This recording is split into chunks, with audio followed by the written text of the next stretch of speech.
Okay. Um, so I set this Zoom meeting up to last from 9:30 to 12, which is the length of the class time that we have. I don't expect to actually take that long. Um, the Some of the things we'd be doing in the lab, we obviously can't do here. So hopefully that'll move a little bit quicker. So, anyways, so let me um, share my screen. Um, I was just thinking, as far as interaction is concerned, if you have any questions, I won't be looking at the Zoom screen, so I won't be able to see if you raise your hand or anything like that. So if you do have a question, just go ahead and speak up and interrupt me because that's the only way I'll know that you have a question to ask. So, what the? There we go.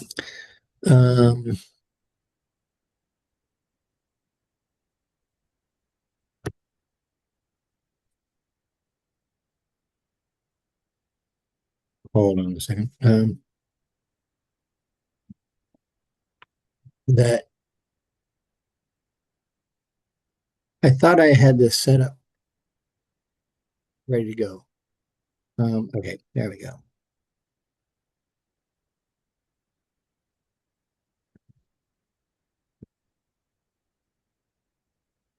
Okay. Um, so I'm going to assume that everybody knows how to get into Blackboard. I used to have to kind of explain that, but especially in AMP2, I think people are probably familiar with that. So I have this set up in, I mean, of course, it's my account. I'm the instructor, so there's a lot of stuff that you don't see. So I'm doing this in student preview mode. So it looks like what you'd see in Blackboard, except for this big orange thing at the top. And so hopefully we can ignore that. I wish it wasn't there because it takes up space on the screen. But in doing this off of my laptop, the screen's smaller than I'm used to. Anyways, so when you get into the course on Blackboard, this is the page you'll go to. It is what's called the welcome page, what is over here on the left-hand side. So if you are somewhere in the course, you need to get back to this page, you should just click on welcome and it'll take you back there. Um, so the way I have this page set up, the first thing you see, which is says week one note taking skills there. Um, I've made a blurb that comes up, switches over every week for what's going on that week. Um, and uh, so if you're looking at this when the course first opened up back on the 13th, for that first week, it said, I think, week zero, which is basically what I call the time from when Blackboard is open until the semester actually starts. Um, and then we have this. Now, the week is set up to go from Wednesday until the following Tuesday. So that first week from when Blackboard started, uh, which was actually a Tuesday, but that doesn't matter, ended on the first day of classes, the 20th. And then, so this current week, what's called week one here, started on last Wednesday and goes until tomorrow. So the things that are due for this week, sort of, are due by the end of the day tomorrow.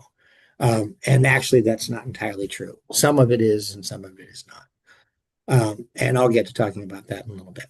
Um, so on Wednesday, this will look different. Um,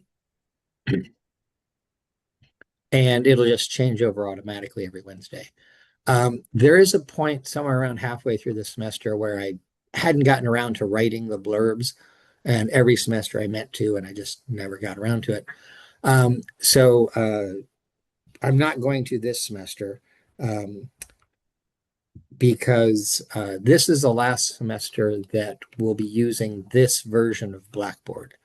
I don't know if you're aware of this, but the school is switching over to a new version of Blackboard. Um, and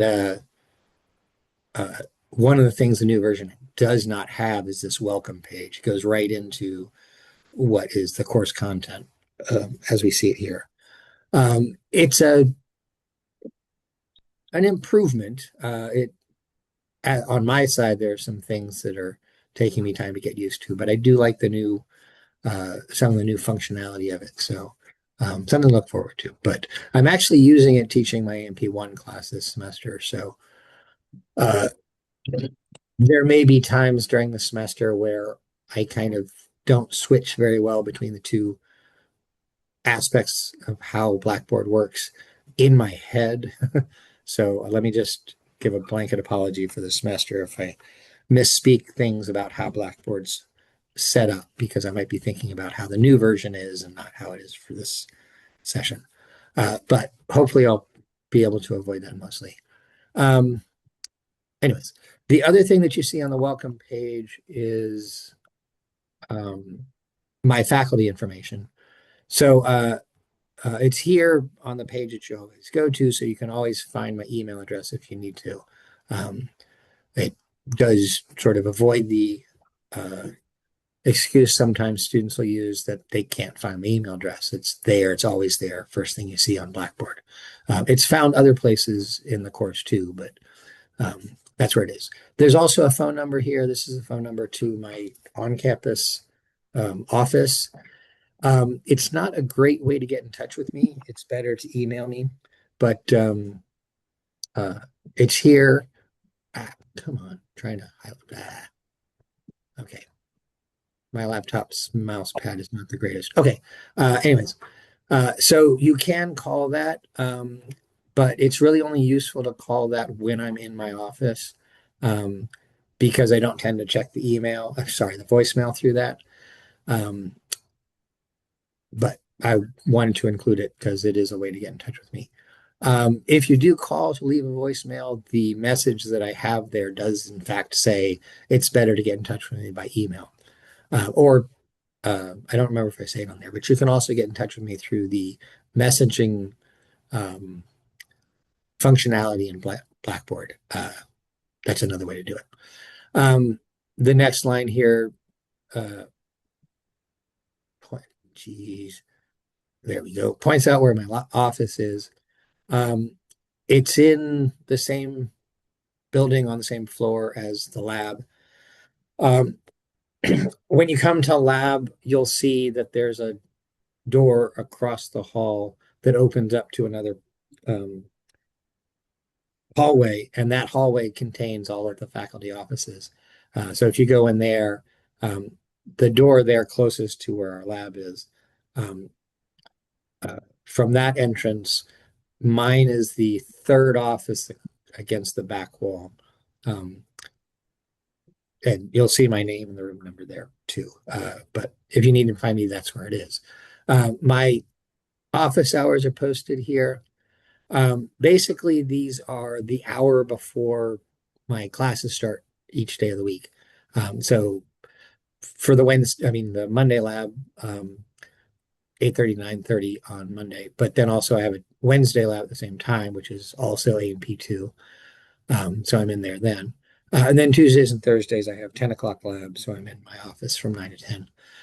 If you come by during those office hours and I'm not in my office, that just means that I'm already in the lab setting up. So you can come by and the door will be locked, but you can knock on the door and get my attention, and I'll help you if I can.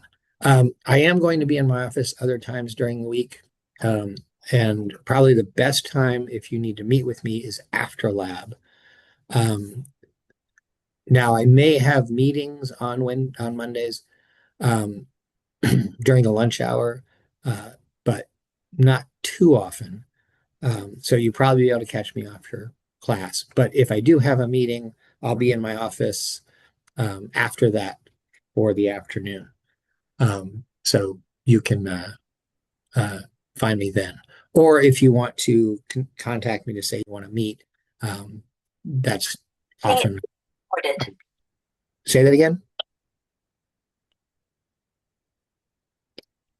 Was that a question or just okay? I'll go on.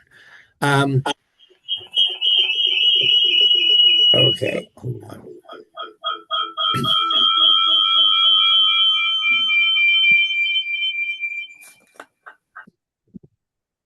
Uh, Christine, I just muted you because there was some really nasty Yeah, sorry feedback. about that.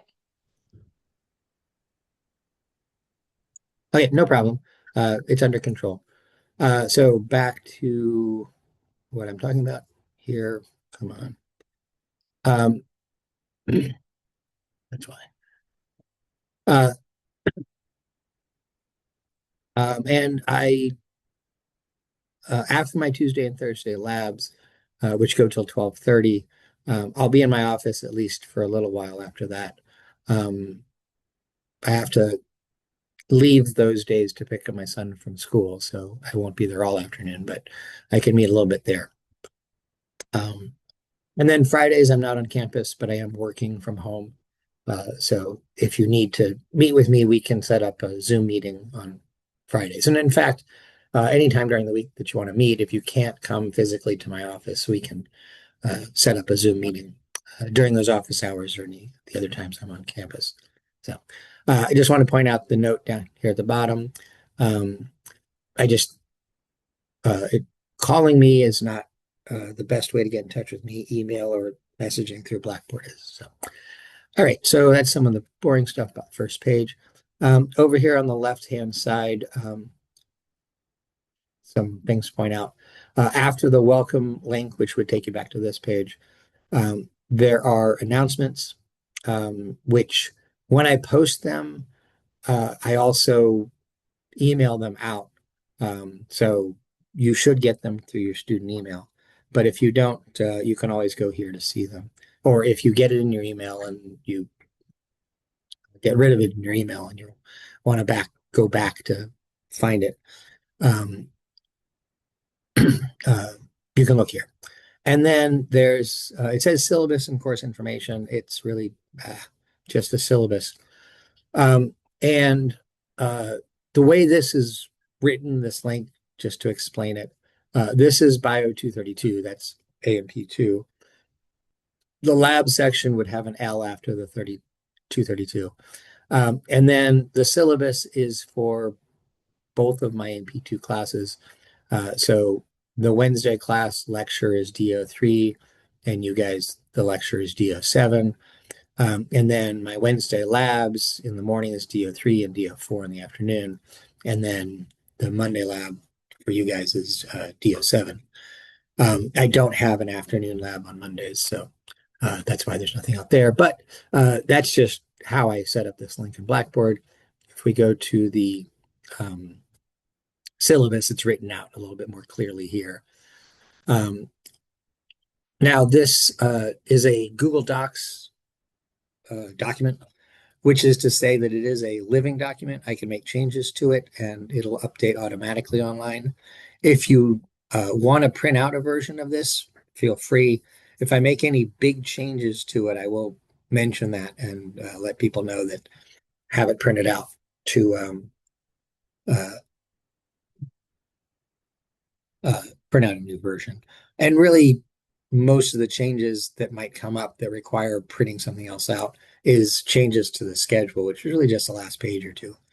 And I'll talk about that in a little bit. One thing in Google Docs, when there's a um, link, which these blue things are in the table of contents, you when you click on it, it then pops up with this second link, and then you click on that, and it takes you to that part of the syllabus. So you can jump around that way. And to demonstrate that link, I always do it for the textbook because then I want to talk briefly about the textbook. So we're using this textbook, which is the OpenStax Anatomy and Physiology text, second edition. I use this because the content of this book is what's called an open educational resource, meaning that it's free to use. Um, If you are comfortable with reading on a screen, then the book is essentially free. If you want a hard copy of this, then you can purchase that, but it's a much reduced price compared to buying some other A&P textbook, because all you're paying for is the printing and the binding. You're not paying for any of the content inside. So it's available through, oh, why is this? You know, it's available through Amazon. Oh, shoot, I didn't update this. Uh, if you go to that Amazon link, um, you can purchase the book through there. The cost has gone up to, I think, 59.50, but you can also now buy it as a paperback, and that's about $10 cheaper, if you want to have a hard copy. But again, you don't need to. It is freely available to use online. If you have financial aid and you're purchasing the printed version of the book through that, you can get it at the bookstore on campus. I don't know if they have copies on hand. They might have to order it for you, um, but you can get it there. There will be a markup on the price, I believe, just because the bookstore has to cover costs of running the bookstore. And the Amazon cost is basically wholesale, and there's no profit margin at Amazon. Um, so when our bookstore buys it, they're buying it at the same price, and so they have to mark it up. Um, and um, but if you're using financial aid, um, that will basically absorb that extra price, I suppose. Now, the reason why we're using the OpenStax book, besides the fact that I really like the idea of it being free to students to use, is because it's actually a book that I am one of the authors on. And the section of the book that I wrote is a section about the nervous system, because that's my background. I have a PhD in neuroscience. And uh, there's pluses and minuses to that. The chapters about the nervous system that correspond with what we're covering this semester are written kind of directly at how I present the material. So the book aligns very much with the rest of what's going on in the course. The con side of that is that there's not another point of view in the sources that you're working with. So it kind of cuts both ways. Um, the chapters that we're going to be using this semester are just chapters 14 and 15 that I wrote. And then when we get to chapter 17 on the endocrine system, that was written by somebody else. And the rest of the book that we'll be using this semester was written by somebody else. I said we're doing 14 and 15, and then we're going on to 17. Chapter 16 is also part of the um, uh, nervous system chapters. It's just not one that we'll be using. Um, it's on sort of clinical aspects of the nervous system. And it's something I used to use quite a bit more in my courses. And when I used to teach more from a clinical case study point of view. But I don't use it so much anymore. I've never used it as like a straight up lecture part of the course. It was more of a reference chapter. And also, I used it more in A&P 1 than A&P 2. That's where it's uh, more relevant. But anyway, so we'll do 14, 15, and then 17 and go on from there for the semester. Although there are a couple of other chapters that we'll skip later in the semester, and I'll deal with that when we get there. Now, I'm not going to go through the syllabus in detail. It's sort of your responsibility to have read through it. But I do want to jump down to the bottom, where the schedules are. So the very last page is this schedule. Nope, that's not the last page. There we go, is this schedule, which is the master lab schedule. Um, And this is where I'm most likely going to make changes that you might need to print out again. Because if there are changes like a snow day, I'll have to incorporate that here. Now, doing this today kind of saves me from having to make any big changes. I will write in next to today's topic of intro and safety um, that this was done, optional online to deal with snow or something like that. But it doesn't get us off schedule. We'll be picking up next week with sensory systems. There was one semester where the first 2 Mondays of the semester were snow days.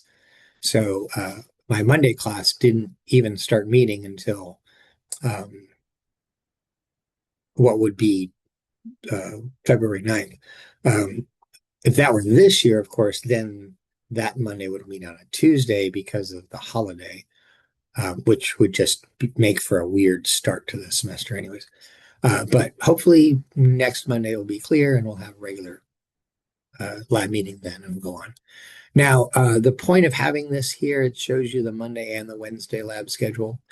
And if you can't make it to the Monday lab, you're welcome to come to one of the Wednesday labs to make up for that.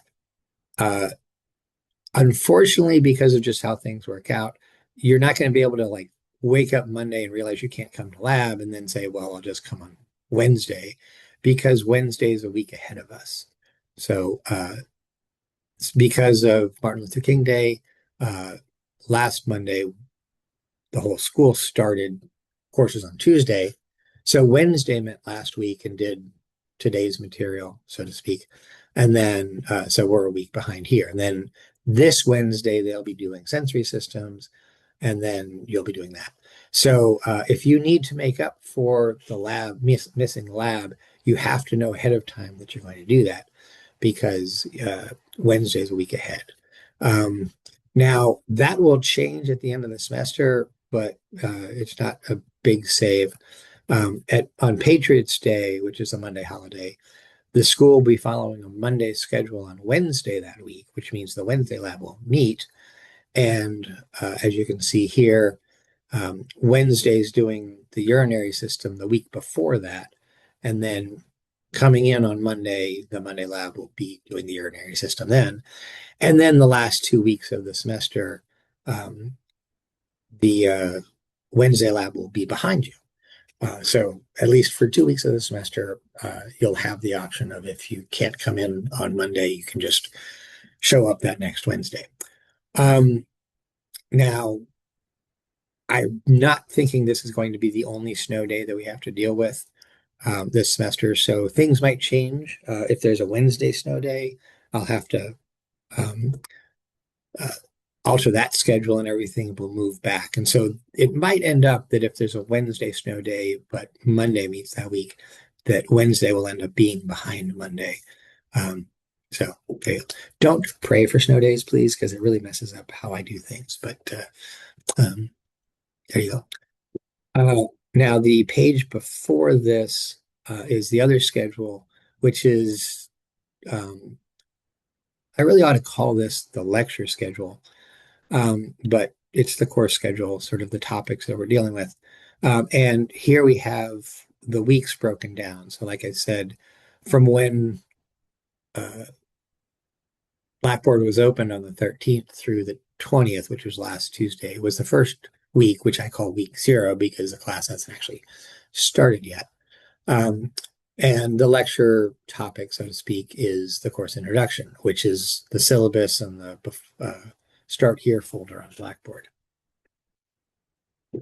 And I'll talk about that in a little bit. And then the next week, which ends tomorrow, is the note-taking exercise, which I'm going to talk about in the morning. And then we go on to the actual topics of the various chapters that we're going to be dealing with. This won't change. This is basically talking about what the online topics are. And the online material is not going to be affected by snow days. So while today is effectively a snow day, as far as coming into lab, the note-taking exercise is still something that you need to be working on this week. And I'll talk about that. And like I said, it ends tomorrow, but you will actually have more time to work on that. So uh, don't worry too much about that if you haven't gotten started on that yet.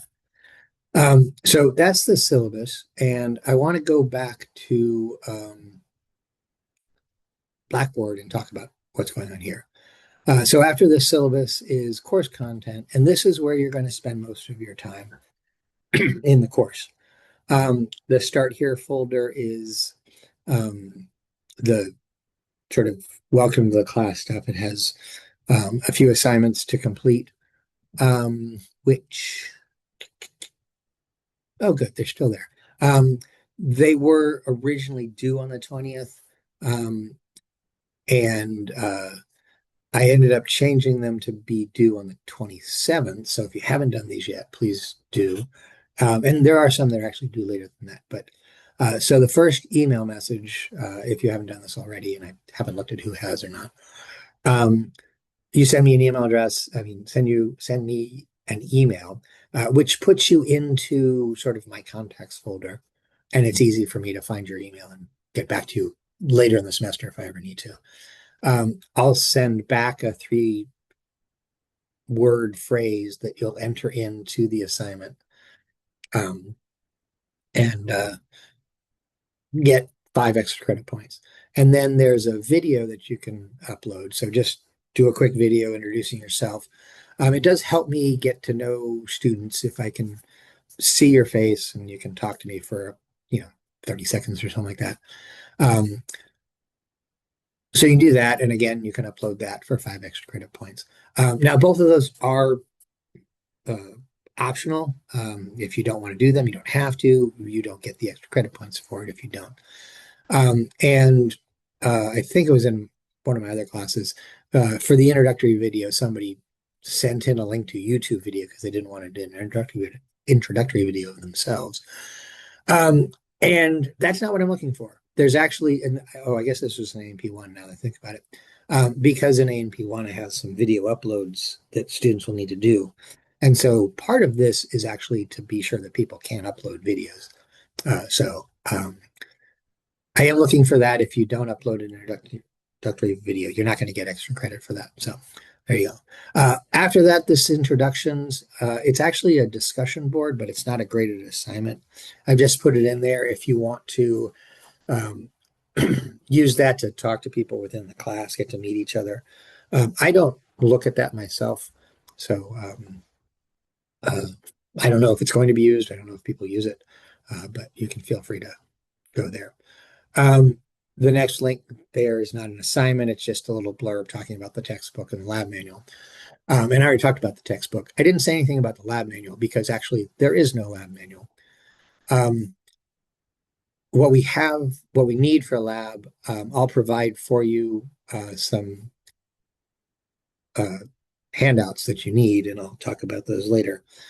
And then the textbook actually has a lot of information that would be contained within a lab manual. So you don't have anything else that you have to purchase for the class. Other A&P classes, you have to buy a textbook and a lab manual. We won't be doing that. I have here this study skills crash course. This is just a link to a YouTube video series about study skills in college.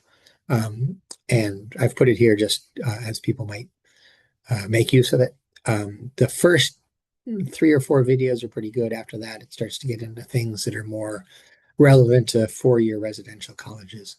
Sort of like, using your time outside of class, which at stake, oftentimes that means, taking care of job responsibilities or family responsibilities. And those videos don't at all consider that. Then there's a syllabus quiz. So this is just a chance for you to sort of show that you've read through the syllabus. It is a graded assignment. It's worth 20 points. But you have unlimited attempts to complete it. So you can take it if you get some questions wrong. You can go back in and get them correct. And so hopefully you'll get the full credit on that. The point isn't to test you to see if you read the syllabus, but just to get you to interact with the syllabus, and you can get a full credit on that pretty easily. There's also a review quiz here. Um, I use multiple choice questions and assignments and in A&P1 and A&P2. And so this is all of the A&P1 multiple choice questions that I used during that semester, which I think there's like 460 some odd total. And it's just pulling 20 of those out of that at random. This is partly just to get you back into thinking about A&P1 topics because they are relevant to continue on in this semester. Um, and You need to get at least an 80% on this. So, like I said, it's 20 questions, so you need to get at least 16 of them correct. If you don't, you'll be able to take it again. On these type of assignments where I give you unlimited attempts, except for the syllabus quiz, um, the subsequent attempts that you make will be averaged together. So if you take it once and you get 12 out of 20 correct, that's 60%. So if you take it again and you get 16 out of 20, while that's 80% on that attempt, it's averaged with the 12 out of 20. So that means that you have a 70% on it. And you have to take it again to bring that up. Um, so um, Again, it's to get you sort of engaged with A&P1 topics. So uh, it's not uncommon for people to have to take this a few times, and you'll be getting probably very different questions each time you take it. And Hopefully it'll kind of re-engage you with the information that you learned in A&P1. Um, that pool of questions, you'll be getting one of those. Well, you'll be getting sort of a review question on assignments later in the semester, and some of them will come from that A&P1 review pool. So the other thing we have here is a lab guide. And if we were physically in the lab today, I'd be handing it out to you a printed version because you wouldn't necessarily know to have it handy. But all the subsequent labs from here on out, you need to have this with you. So if you work on a laptop in class, then you can just pull it up on your laptop while you're in class. But if you don't use a laptop, you'll want to print out a copy of that to have with you. So next week, print out Lab Guide 2, which is in the Chapter 14 folder to have with you. Now,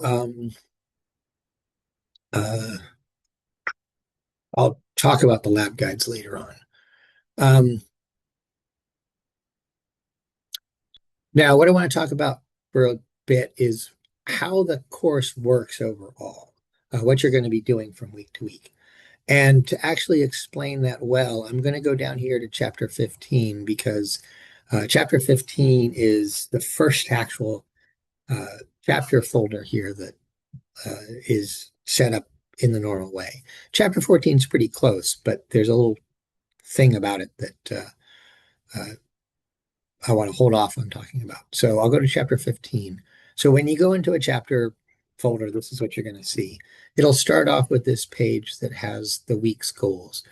I imagine most students just sort of click past this and don't pay much attention to it, which is okay, except that I would like you to at least read through it once. The first list here is basically what this chapter is meant to cover.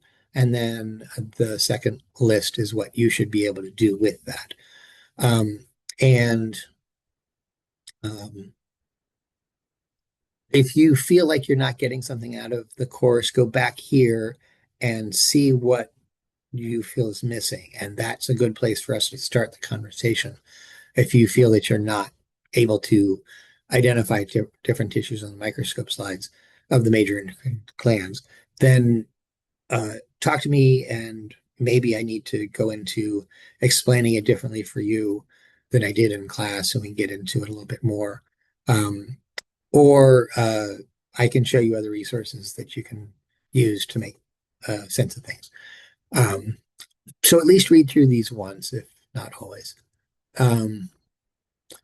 And then the next thing you're going to get is a link to the reading. Um, if it doesn't launch automatically, which it used to do and it hasn't been recently, you can just click here where it says click to launch, and that will just open up the book at that chapter. So the reading assignments are always the entire chapter, except for chapter 14, and I'll talk about that in a little while. Um, and I didn't think I had to explain this to students, but when you finish reading one section, there's a next button at the bottom. One semester, I got multiple emails from students or a student advisor saying, is that the entirety of the reading assignment?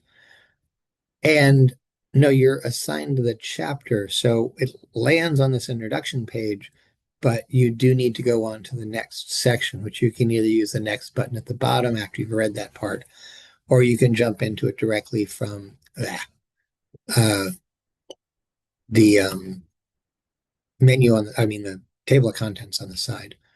Um, and oh, why is it doing this? Hold on a second. Um, nope. Okay. I don't know why it won't do it automatically. I thought maybe when I got to the bottom of the page, it would then scroll here. But so there's the four sections of the reading, but the assignment is the whole chapter, and the chapter does include other things. You should be looking at these things. So key terms is basically a glossary of all the terms that are bold-faced. A chapter review is just uh, a quick summary of the chapter broken down by parts. So there's a review of 15.1, a review of 15.2, et cetera, et cetera. And then interactive link questions, they're kind of collected here, but I think they're also in the text itself. When I was writing this, that was part of how we did it. We were supposed to have a link to some other source that is relevant to what the reading is about with questions with that. Um, and that was in with the text. But then they made this section. I think all they did is they copied them over so you can see all of them in one place. Um, I have not been asked to curate this at all as the author. So I don't know if these links are still active. Hopefully they are. But certainly internet sources can change over the course of years. And I think it's been 10 or 15 years since, 12 years maybe, since they published this. I wonder, I've never looked exactly. It was published in a certain date. I don't remember what it is. But anyways, um, so if these links ended up getting broken somewhere along the line, hopefully the publishing house, OpenStax, is curating them and making sure that they work or finding a suitable alternative. But I've, as the author, not been contacted to say, hey, this link is broken. Can you find us another one? So, and then there are review questions.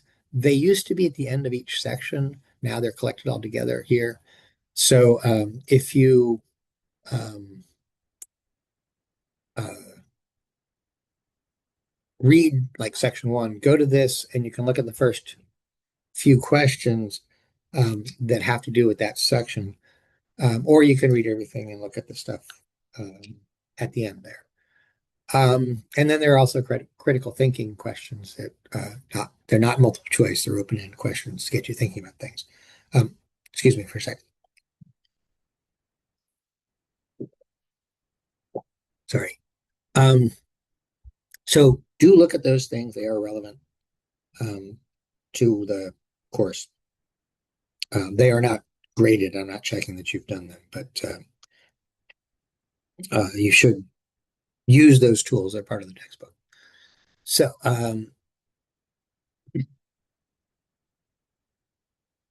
then after that, there is the online material, meaning um, the video lecture material. Um, Now, the way that Blackboard's set up, I've put everything into it's called a learning module. It's the metaphor is that it's in a binder, so to speak. But I can nest folders in here. But over here, when you're clicking these buttons, you're like flipping pages in the notebook. And so when we get to the next page, it's basically the cover of this folder. So it's a little bit silly the way it works out. But so just click on past this and it'll take you to the material. Um, in chapter 15, the lecture material is uh, linking directly to the presentation software that I use for this stuff. In chapter 14, it's linking to YouTube videos that I uploaded of this material. Um, the process of doing this is a little bit involved, transferring it into YouTube and uploading that. So I haven't gotten through that for all of A&P2. That's actually something that I need to do this semester because there's a deadline. I have to have this done for accessibility reasons. YouTube is a good source because there can be subtitles to it. So people with hearing deficits, they can use subtitles. People with kids in the background yelling can use the subtitles too.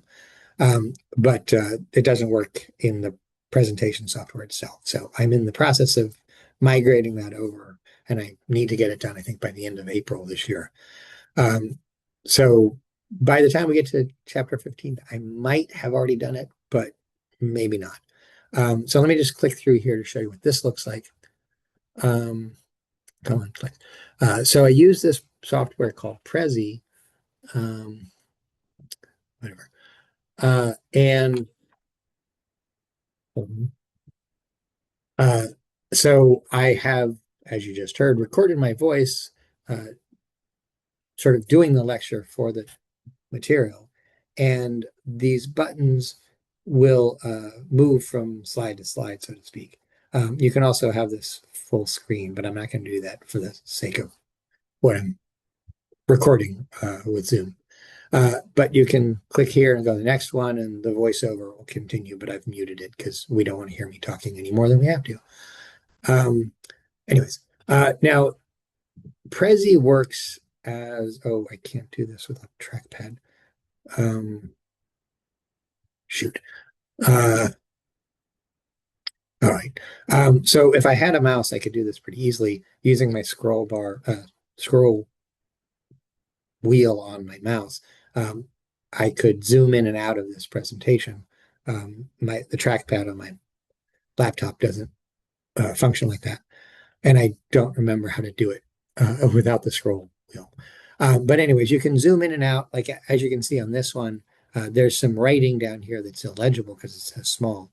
Now, going to the next slide, so to speak, it zooms in on that stuff so you can see it. But if you wanted to look around on this, you can. What the heck? Stop.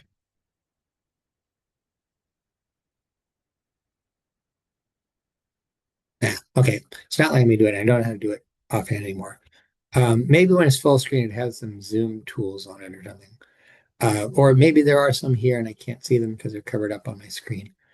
But anyways, so you can zoom in and see the whole presentation kind of laid out on a canvas, and you can zoom in and look at one thing in particular if I want to.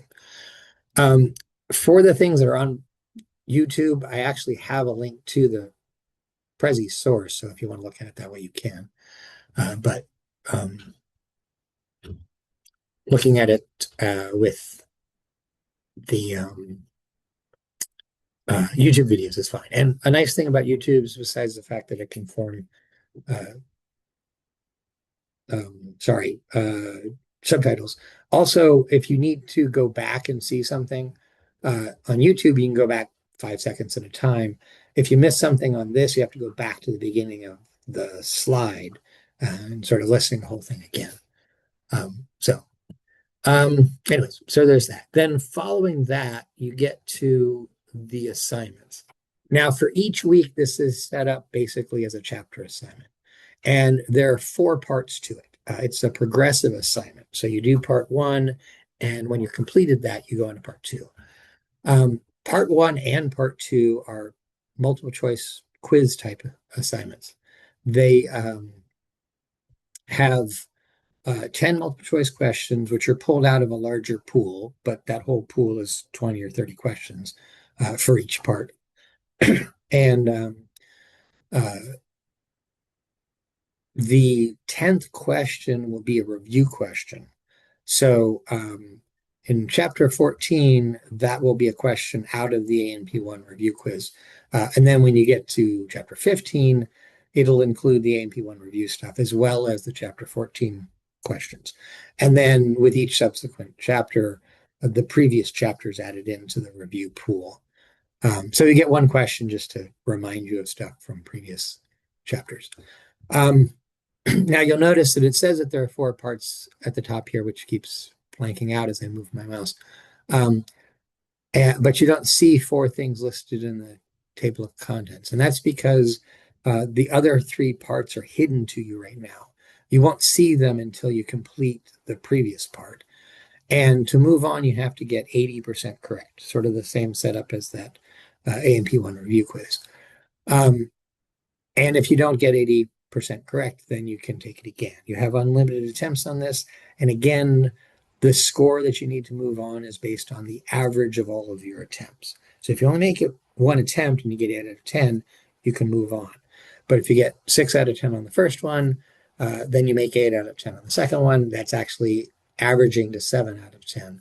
So you have to take it again. And actually, the math there I just explained is the same as before. 60%, 80% averages to 70%. So you'll need to make multiple attempts to move on. Then part two is another 10 question multiple choice quiz type thing. Oh, both parts one and two have a timer set to them.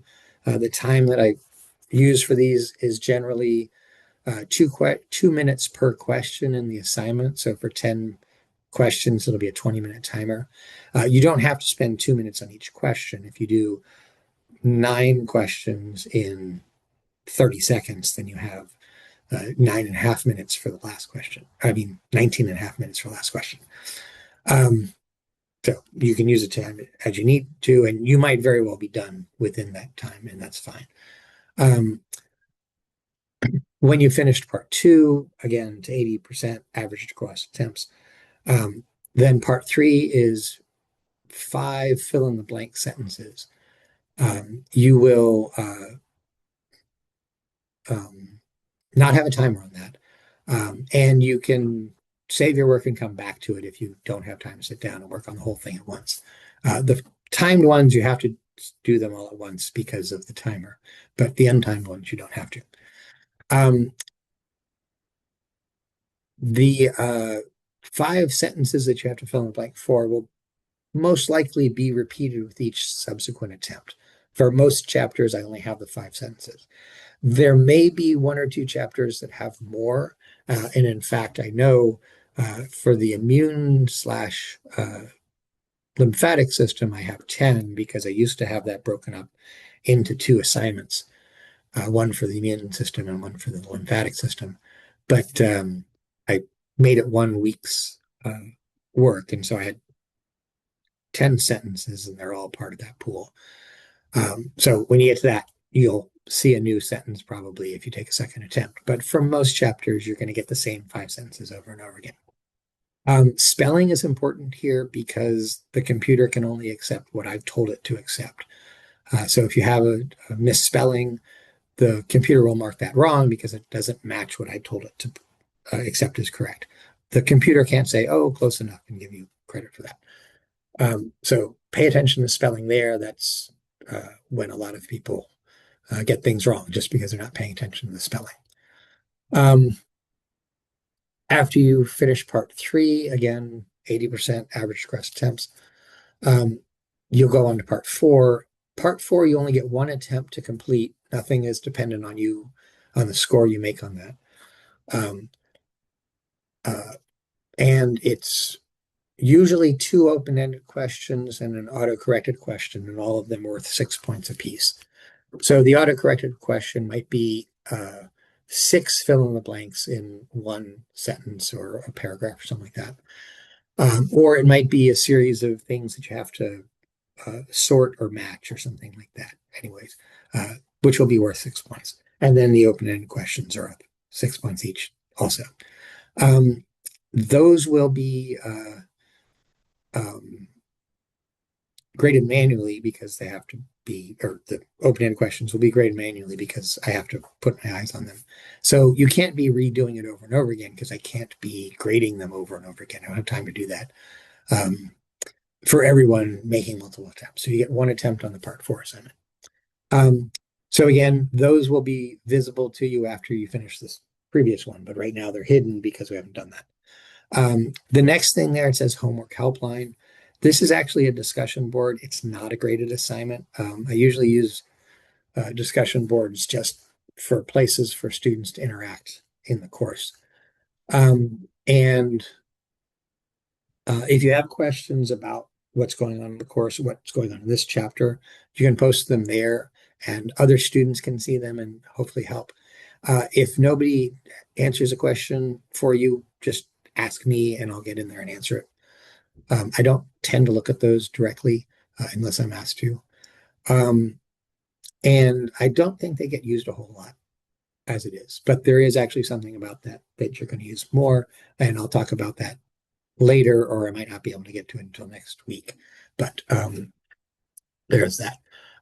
And then I have this thing called a practice exercise. It's not a graded assignment. It's just something I used to use, and I haven't deleted it because it might be useful for some people. But you can look at that. It's YouTube videos from some other source on the same topic with fill in blank sentences that I made just to see that you understand the topic. You're welcome to use that if you want to. The related videos section is just YouTube videos that I've found that I've added here just for edification, things that are related to the topic. I actually was watching a video yesterday, the day before, about sensory systems, and I added that to the chapter 14 stuff just because it was interesting, kind of up to date and relevant. And then the last thing will be the lab guide that goes with that chapter's material. So that's what you'll be doing on a given week's material. Does anybody have any questions about that? I'll take that as no. So let me move on. And let me go back and talk about the other chapters.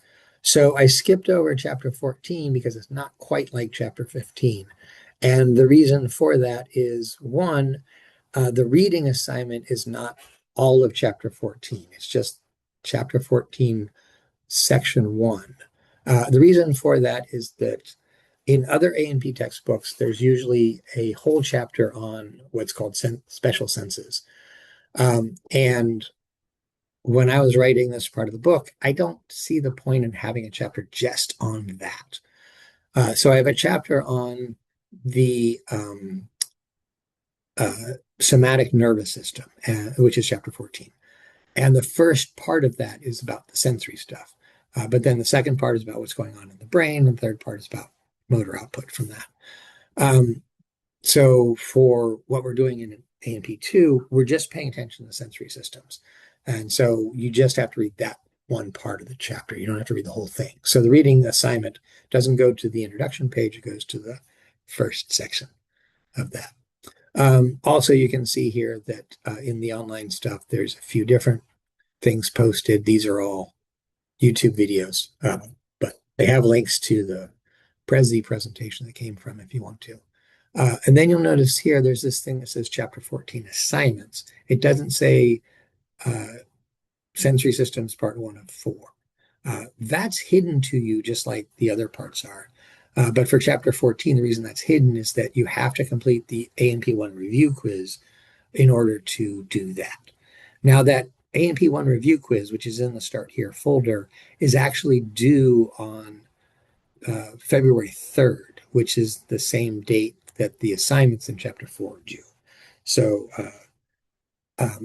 if you're working on the chapter, on the A&P1 review stuff, and you're not done with that in time to start chapter 14, you'll be able to work on it until chapter 14 is due. So that'll give you the most time to get that completed. I used to have it due like what would be tomorrow, but it's due the week after. So And like I said, I uploaded a video. This is a YouTube video that just was posted this weekend about a special aspect of the sense of touch, which is pretty interesting. Um, and it's from a science content creator.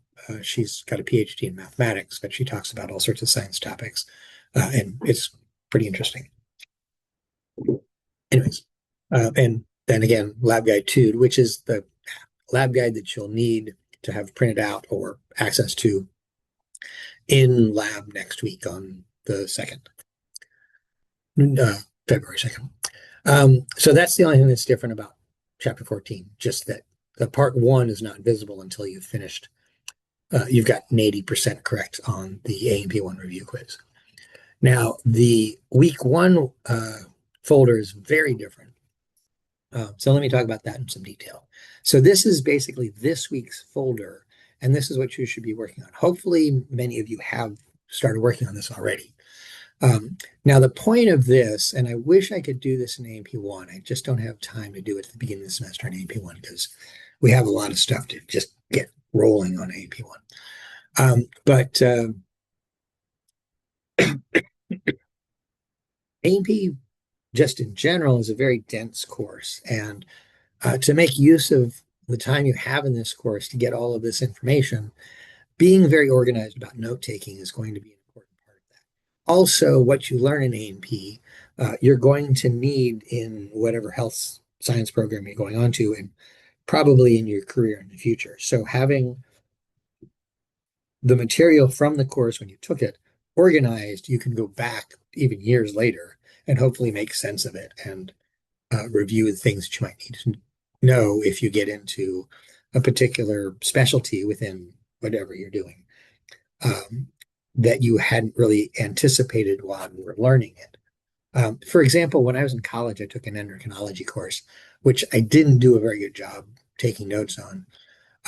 And I really wish I had, because when I was in graduate school, I worked in an endocrinology lab, and I would have loved to have gone back and been able to review what I learned in that course. Because one of the things in that lab that we were studying was the insulin and related hormones, growth hormone, those sorts of things. And I know we went over that in the endocrinology class that I took. I just couldn't recall a whole lot of that, and I didn't have good notes to go back and look at it. So having organized notes is a good plan for being successful in your education and having that material at your fingertips when you need it later in your career. That's the point of this. So I have in this 6 tasks that you need to do. The first one is not graded. It's just the first task is to familiarize yourself with note taking in some articles. And then task 2 is a simple assignment that you can hand in. It's basically multiple choice questions, and I'll show you in a while, to pick 3 different methods of note taking that you're going to use. And then you're going to submit the notes that you take from those in tasks 3, 4, and 5. And then task 6, you're going to submit a document that sort of correlates or collates or combines whatever the information you're taking from the 3 streams in the course, which is the lecture material, which are recorded videos, the reading, and what we do in lab. So those are the tasks that you're going to have. Now for task 1, I have a link to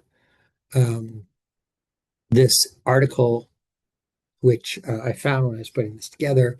It's actually from the University of North Carolina at Chapel Hill, which I didn't plan on when I was looking for this.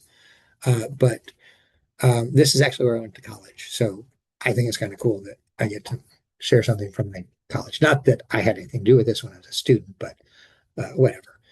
Go Tar Heels. So this is an article that talks about why taking notes is a good thing to do. What I want to direct you to is actually the different formats for notes. So this talks about 5 different formats as some examples, which is a good resource. There's a link here for each one of them. Where's my mouse? There you are. So there's a link here to the University of Cornell for the Cornell notes, because that's where they originated. They don't have a link to outline. I guess they assume that you understand what an outline is. A link here explaining concept maps and flowcharts. I'm not going to click on any of those, but there is a link here for the charting method and the sentence method, which go to the same location, which is this outfit, Oxford Learning, which I believe is located in Canada. I think it's the Canadian version of what we have in the States here called Princeton Review. They do college prep, college entrance exam prep. That's what I'm trying to say, like SAT prep. Although SATs, I don't know, are relevant in Canada. Um, but they also do some other things like tutoring and that sort of thing.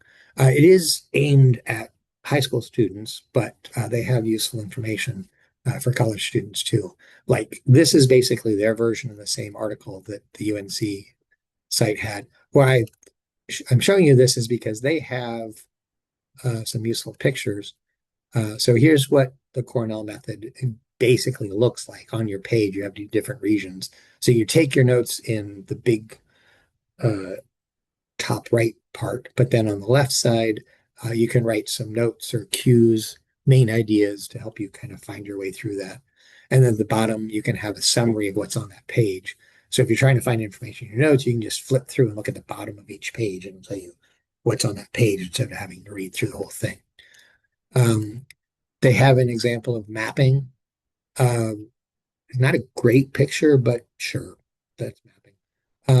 And then for outlining, they actually do have a picture showing you what outlining would look like. Um, so this is just using bullet points, but you could also have it outlined with, numbers one through whatever, and A through whatever, an actual outline. Um, then the charting method, which they show here, and sentence taking. Um, these pictures aren't wonderful, but they do give you a sense of that. I had a student share with me, why is this not going back? Um, Hold on a second. Oh,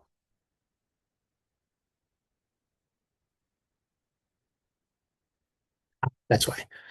Okay. Sorry, I realized up here this is going back to the UNC site, and that'll get us back to YouTube, Blackboard. But let me get back in here. So that was the task one stuff. Anyways, I had a student share with me another link, which I have down here.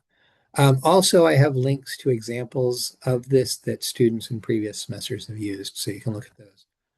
This link is sort of the same thing as the UNC or the Oxford Learning link, but it has 13 different examples.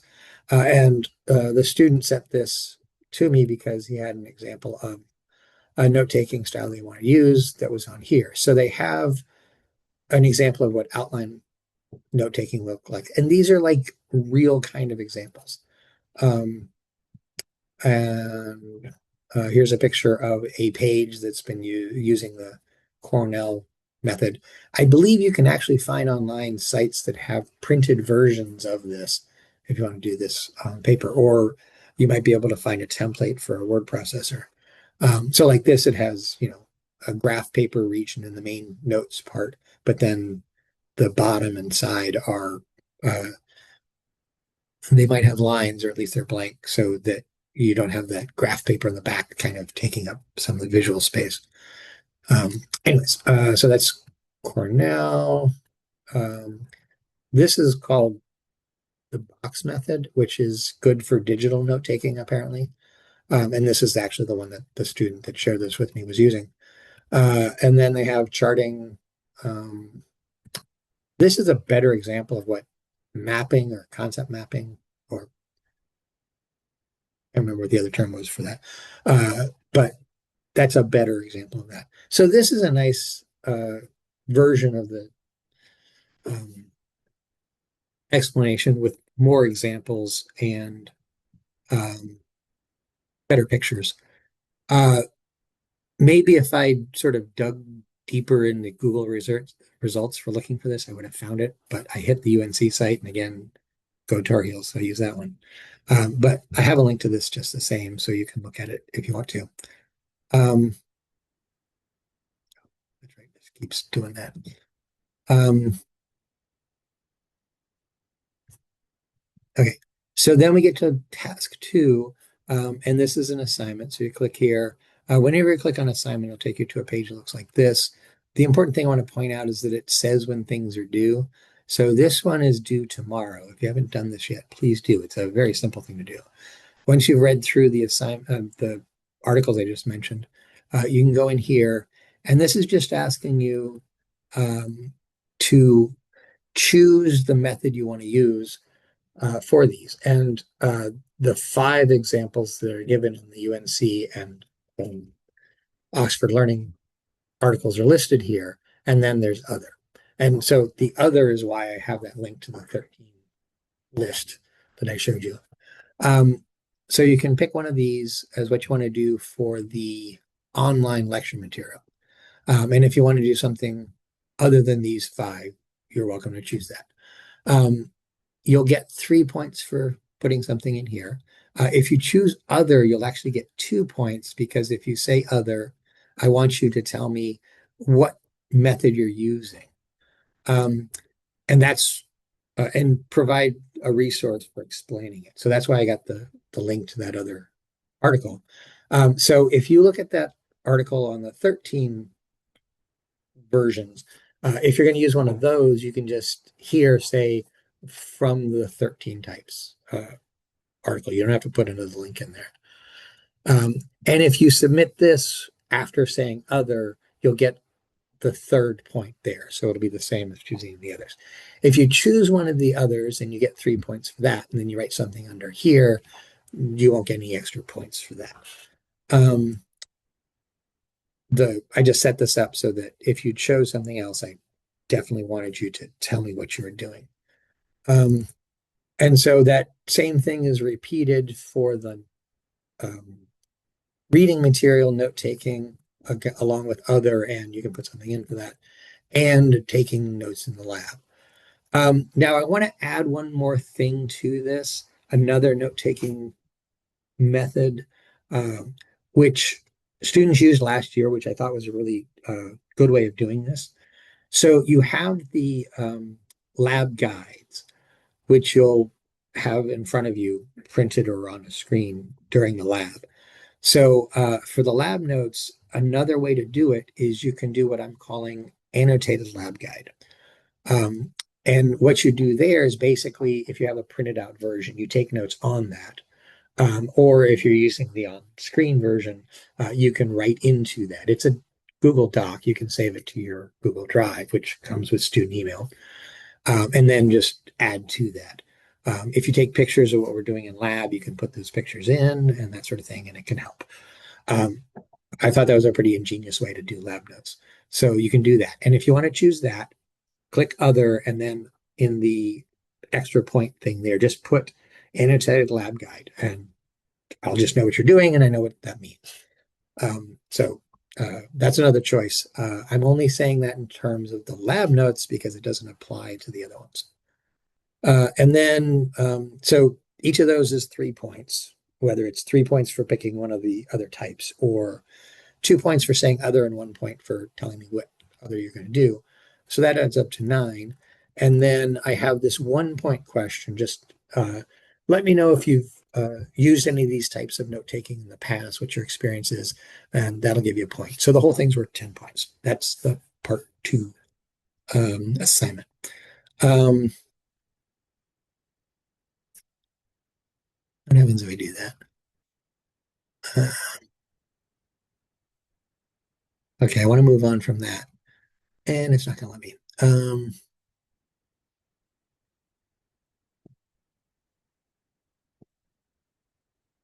right. So then we get to task 3. Now, task 3, 4, 5, and 6 are using a discussion board. Again, I don't use discussion boards in the usual way. But the point here is you'll be able to upload your notes and everybody will be able to see them. Now, the reason for that is I want there to be some opportunity for people to kind of share what they're doing and maybe see other ideas. So there's a whole bunch of different ways to take notes. You are going to pick three different ones, one for each of the streams. And so if you want to see what one of the other types of note taking looks like, you can see somebody else's version of that. Um, this does not require you to do any kind of replying to people. And in fact, I'd appreciate it if you didn't, because then it comes up as something that I have to grade, and I'm not going to grade it. You'll get a zero if you do that. I mean, you'll get a zero on that comment because it's not adding to what you're doing. You're just going to get points for submitting these things, and it'll be 10 points for each one. Now, to get the full 10 points, you have to do a decent job with this. You can't just upload something and say, hey, I put in some notes. I'm going to look at them. If they don't seem like they're very complete or very well done, I'm not going to give you full credit for it. Uh, so you launch this and it'll take you to the forum. Oh, and I see a lot of people have already done this. But what you're going to do is create a thread, and you can put something in there. And then when you put your next set of notes in, reply to your own thread. Okay. I see, I think Elif, I think that's how you pronounce your name. You did that twice, but which is fine. I can deal with that. But and Scott did that. Oh, wait, maybe not. Um, no, it is. Okay. Uh, I couldn't remember if when I'm looking at this, if it shows all of the entries as separate things, but it looks like they are separate threads. But it would be nice for organizational purposes if you start a thread for you and post one of like the part third task, and then respond to your own thread to put in the other ones, and it'll just organize things a little bit better.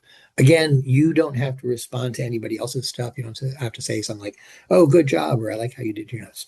Don't bother with any of that stuff. And if you do have questions for people, um, we're all in lab together, so you can ask them face to face if you want. Anyways, um, so that's the note taking stuff. Um, with one thing I have to add to that, which is the task 6 part. And oh, that's right. Um, okay. Once I get into the discussion board, I have to go back to this. Okay, so tasks 3, 4, and 5 are the three types of note taking that you chose to do. Task 6 is we're going to put all this together. So in task 6, it launches to go to the thing there. But also, I have an example of a version of this that a student did. It'll come up in this saying you need access. You don't. Just click where it says open the document directly, and you'll see it. Uh, whatever. Um, and so they have here one column that says what the topic is, and then what they have from the lecture notes, what they have from the reading notes, and what they have from the lab notes. And so you can see where different things are covered within the course. I am kind of surprised here. The lecture notes deals with this topic just like the reading does. We don't touch on it directly in lab notes in the lab, but I don't know why it's blank there, and I probably commented on that to her. But the way this is laid out, I like it. I thought it was a good example for you to look at. And you can see that there's a few different pages here. She goes pretty deep into the material. Um, anyways, so that'll be part 4. Now, part 2 is due tomorrow if you haven't done that already. Parts, or task 2, I should say, tasks 3 through 6 are in the discussion board, which as an assignment, the discussion board has a due date of the 3rd, which is next Tuesday, not tomorrow, but the week after. Because for task 5, you have to take notes in lab, and you'll be taking those notes in next week's lab. So I can't ask you to turn that in before then. So you'll have a chance to take those notes next week and turn them in. I probably will actually leave the discussion board open for a few days after Tuesday, just because you're doing it on Monday. And if you need a few days to get everything organized and put up there, that's fine. Um, you should try to get the lecture and reading notes in as soon as possible uh, so that you're not putting things off. But the discussion board as a whole will be available for everybody. Um, let's see. Oh, and so part or task 6 here you can't do until after you've taken the lab notes. So you need more time to complete that too. Anyways, so that is the note taking task. Does anybody have any questions? I'll take that as a no. All right. Then the other thing I wanted to touch on was lab stuff in general. Um, and so let me go to chapter 14, which is the chapter that has to do with next week's lab. And this is the lab guide. Again, you need to have this with you next week, either printed or um, on a screen in the lab. The lab guides always kind of have the same structure. There's an overview, what the lab is of general, the objectives of that. This one's kind of long because there's a lot in sensory systems. And then there's a introduction. Oh, actually, come to think of it, what I want to talk about is I want to go to Lab Guide 1, um,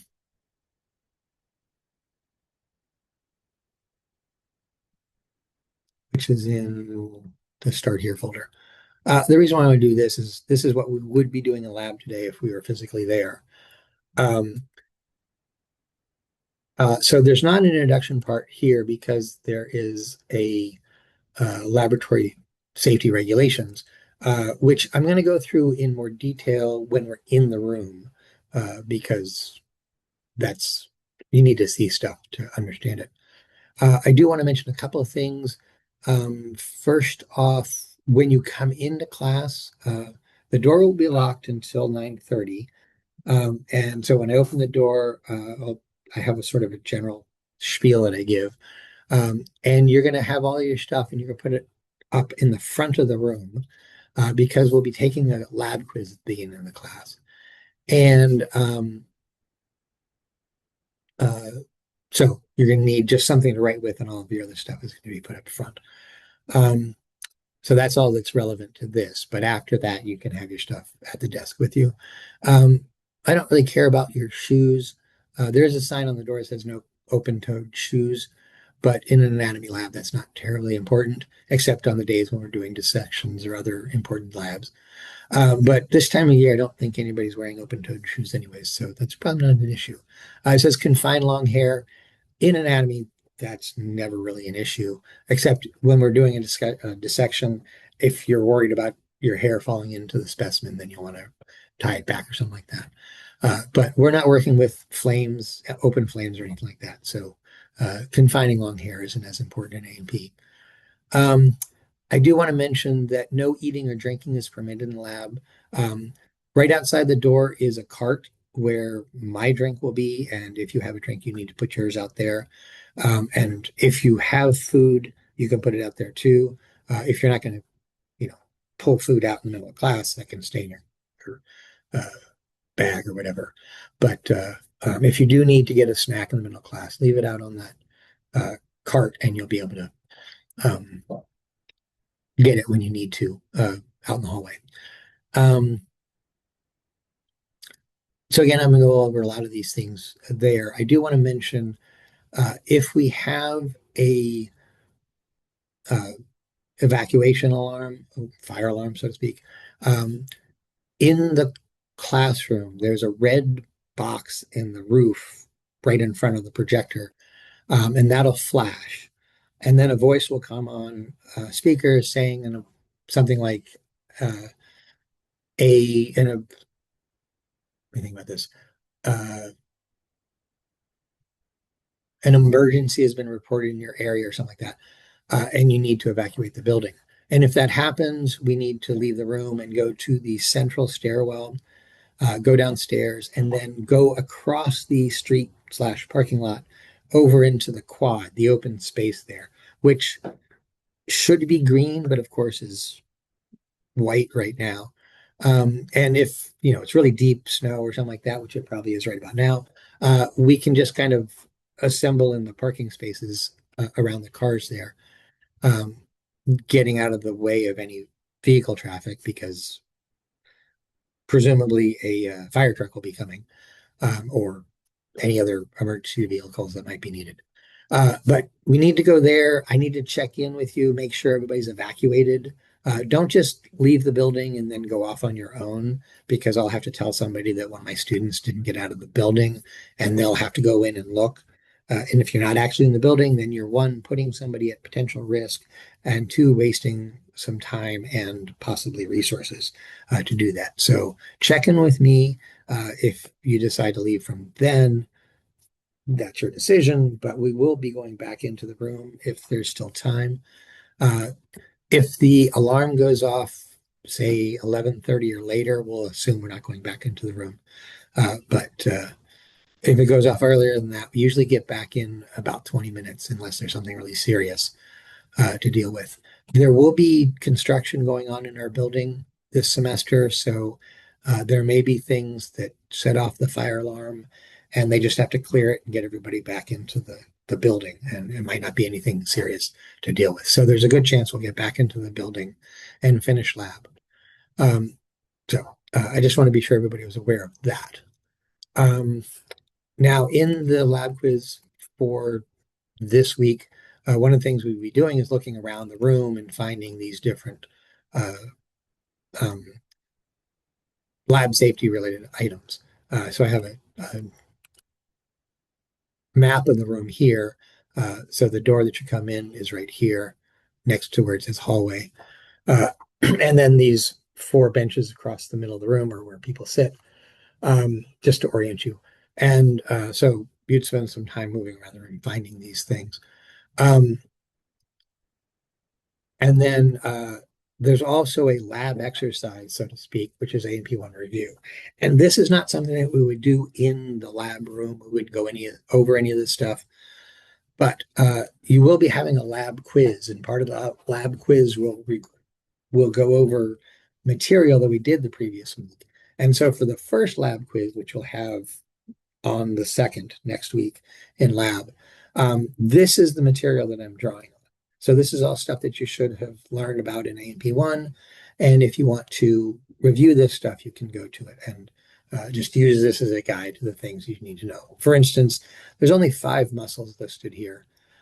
So I'm not asking you to review all of the muscles, but be sure you remember where these are in the body, what they connect to, what they're responsible for, that sort of thing.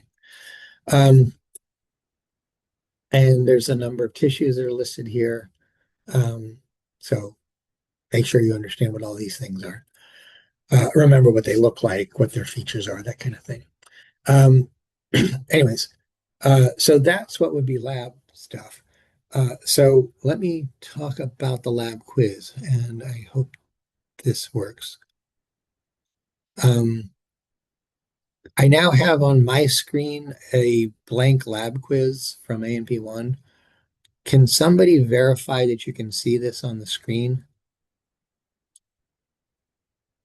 Anybody still listening now? Hello? You can see it. Oh, good. Thank you very much. um, just because when I share the screen, it didn't. Uh, oh, okay. Oh, you cannot see it, Christina?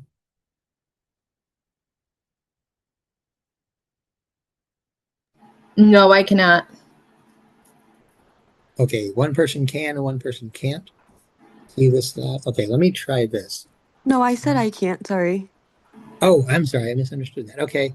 Um, so that's what I was afraid of. Okay, let me go here and show this. Now you can see it, right? Now I can, yes. Okay, good. I was afraid that I'd have that problem. And I needed the feedback because if I just assumed everybody could see it, then in the recording, nobody would know what I was talking about. Okay, So this is a lab quiz I gave in A&P1 just to show you the basic structure of them. So it starts with uh, identification stations. So um, there was a station with models of molecules here, and I asked these 5 questions, and there were blanks here that people had to submit. And then some other models with questions about those, etc. So in the identification stations, I'll have models, and it could be as simple as just identify what's indicated here. So, uh, um, or for example, when we do the sensory systems lab next week, we'll be looking at models of the skin and the eye and the ear. And then for the identification stations, we'll have those models there. And I won't have a list of questions that go with the blanks, but just the blanks, and you'll have to write in what I have a piece of tape that says A or B or C or D on. So you'll just identify what thing is pointed out. But for this particular quiz I have here, I had uh, questions that went with what we went over there. So they can be that involved with the questions there on the quiz, or it might just be identify what you see in the thing. That will then be followed with a paragraph with fill in the blank sentences. Um, and it'll be some paragraph having to do with whatever we're doing. So here, um, we're looking at models of molecules. So the paragraph was what I had to explain about models for the course, for the class that day. And then there will be open-ended questions like we see here um, that have to do with things we talked about. So we were studying water molecules and talking about how atoms bind together. And so I talked about electronegativity, which is an important part of how the water molecule forms. So I asked him about that. So there will be some open-ended questions that have to do with what we're dealing with for that week. All right, so that's what the lab quiz looks like. Let me go back to Blackboard. Give me a second. Um,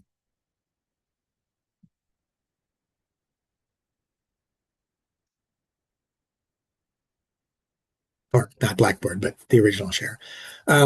So next week you will have a lab quiz. And on that lab quiz, the identification stuff will come from this list here that's in the lab quiz, the lab guide 1. So again, be prepared to answer questions about these. They will be pretty much identification stuff. I won't ask any deep questions about them. Then you'll have a fill in the blank part, and that fill in the blank part will be about evacuating from the room when there's a fire alarm. So I just explained that, and I'll have a paragraph that basically goes through that with some words left out that you have to fill in. So be prepared for that. And then there will be some open-ended questions. I will have a question about safety issues, and I have talked about a few of them in here today. Plus, I'll have a question about some stuff that you learned in A&P1. Again, relevant to what I've listed here. So just review a little bit about this stuff to be prepared for that. The point of next week's quiz is partly just to show you how it works. So they're not going to be terribly tough questions. However, if you have labs done remembering A&P1 material, they might feel a little tougher than they should. But I'm not going to have very tough questions for you in there. Anyways, so again, if we were physically in the class, we'd have some time to talk about the lab stuff in a little bit more depth. And also, I probably would have talked a bit more about the other stuff in the how the course works. Not so much that I've left anything out, but just I would have been wordier doing it in the class and giving a little bit more background information. But I want to be sure I had time to cover everything and not make it too long. So that's basically everything I wanted to talk about. Does anybody have any questions that they want to ask here while you have me? No, I'm good. All right. So if you do have questions, anybody has any questions, um, between now and next Monday, don't hesitate to send an email or something like that. And or if you want to ask questions in class next week, whatever, that's fine. Um, but I just want to be sure everybody kind of heard this. I appreciate the few of you that logged in. It's just nice to have a uh, audience here so that I feel like I'm talking to somebody. And, there were a couple of things I need some feedback on. But most people, I'm sure, are going to listen to the recording of this, or hopefully they will, because there is relevant stuff they need before next week. And again, when we're actually face to face next week, we can get into some more about how things actually work in the course, if there are any questions that come up.